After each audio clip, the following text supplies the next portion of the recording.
ഈ പറയുന്ന Charles university സന്ദർശിച്ചപ്പം ഈ ചെറിയ ക്ലാസ്സുകളിൽ നമ്മൾ പഠിച്ച അല്ലെങ്കിൽ ഉപരിപഠന സമയത്തൊക്കെ പഠിച്ച പല കാര്യങ്ങൾ, ആൽബർട്ട് ഐൻസ്റ്റീനെ കുറിച്ചുള്ള ഓർമ്മകൾ, അങ്ങനെ പല കാര്യങ്ങളും. അപ്പൊ അത്രയും പ്രമുഖരായ വ്യക്തികൾ പഠിച്ച സ്ഥലത്തേക്ക് നമ്മൾ പോകുമ്പോൾ മറ്റു വിദ്യാർത്ഥികൾക്കും ആ ഒരു ഓപ്പർച്യൂണിറ്റി അല്ലെ, സാധ്യത എന്ന് പറയുന്നത് ചിലപ്പോൾ ഒരു വലിയ ലോകത്തിന്റെ ഒരു വാതിലായിരിക്കും.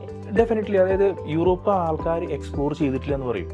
ഇപ്പോൾ ചെക്ക് റിപ്പബ്ലിക്കിൽ ഈ യൂണിവേഴ്സിറ്റികൾ, ബെർണ യൂണിവേഴ്സിറ്റീസ് ഉണ്ട്, അല്ലെങ്കിൽ ഓസ്ട്രാവ യൂണിവേഴ്സിറ്റി ഉണ്ട്, എത്രയോ നല്ല യൂണിവേഴ്സിറ്റികളുണ്ട്, എത്രയോ പാരമ്പര്യമുള്ള യൂണിവേഴ്സിറ്റികൾ ചെക്കിലുണ്ട്. അപ്പം എനിക്ക് തോന്നുന്നത് ചെക്കിന്റെ പെർ ക്യാപിറ്റ ഇൻകം എന്ന് പറയുന്നത് ഓൾമോസ്റ്റ് ലൈക്ക് $30,000 ഉണ്ട്. അത്ര മോശമായിട്ടുള്ള ഡെവലപ്ഡ് രാജ്യമൊന്നും അല്ല ശരിക്കും, അത്യാവശ്യം നല്ല ഡെവലപ്ഡ് ആയിട്ട് രാജ്യമാണ്.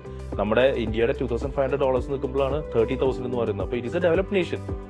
അപ്പൊ അവിടെ എന്തുകൊണ്ട് ആൾക്കാർ എക്സ്പ്ലോർ ചെയ്യുന്നില്ല? എനിക്ക് തോന്നുന്നത് ഭാഷയുടെ പ്രശ്നം. നമ്മൾ എന്തെല്ലാം പ്രശ്നങ്ങൾ തരണം ചെയ്യുന്ന വ്യക്തികളാണ്, എന്തെല്ലാം കാര്യങ്ങൾ പഠിക്കുന്നു, ടെക്നിക്കൽ നോളജോ അല്ലെങ്കിൽ മറ്റ് എന്തെല്ലാം കാര്യങ്ങളിലൂടെ ക്ലാസ് റൂമിലൂടെ 3-4 വർഷം പഠിക്കുന്ന ആൾക്കാരാണ്. ഒരു ഭാഷ പഠിച്ചെടുക്കാൻ എന്നുള്ള ഒരു പേടി കൊണ്ട് അതില്ലെങ്കിൽ നമുക്കൊരു കരിയർ കിട്ടില്ല എന്നുള്ള പേടി കൊണ്ട് ഇതൊക്കെ വാതിലുകൾ അടക്കിയാണ്. അപ്പൊ അത് അടയ്ക്കേണ്ട ആവശ്യമില്ല. ഞാനത് യാത്രകൾ ചെയ്യുന്നതും അതിന്റെ വീഡിയോസ് കുട്ടികൾക്ക് അയച്ചു കൊടുക്കുന്നതിന്റെ പ്രധാന റീസൺ എന്ന് പറയുന്നത്, നിങ്ങൾ പോകൂ, നിങ്ങൾ എക്സ്പ്ലോർ ചെയ്യൂ.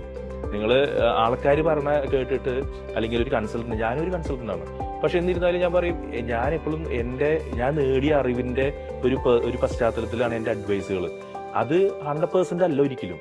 അപ്പൊ യാത്രയും ചെയ്യാത്ത, അതിനെപ്പറ്റി മിനിമൽ നോളജ് ഉള്ള ഒരാള് നിങ്ങൾ ഇന്ന സ്ഥലത്ത് പോകണ്ട, അവിടെ ഇന്ന പ്രശ്നങ്ങൾ ഉണ്ടാവും എന്ന് പറഞ്ഞതിന് പലപ്പോഴും ലോജിക്കില്ല.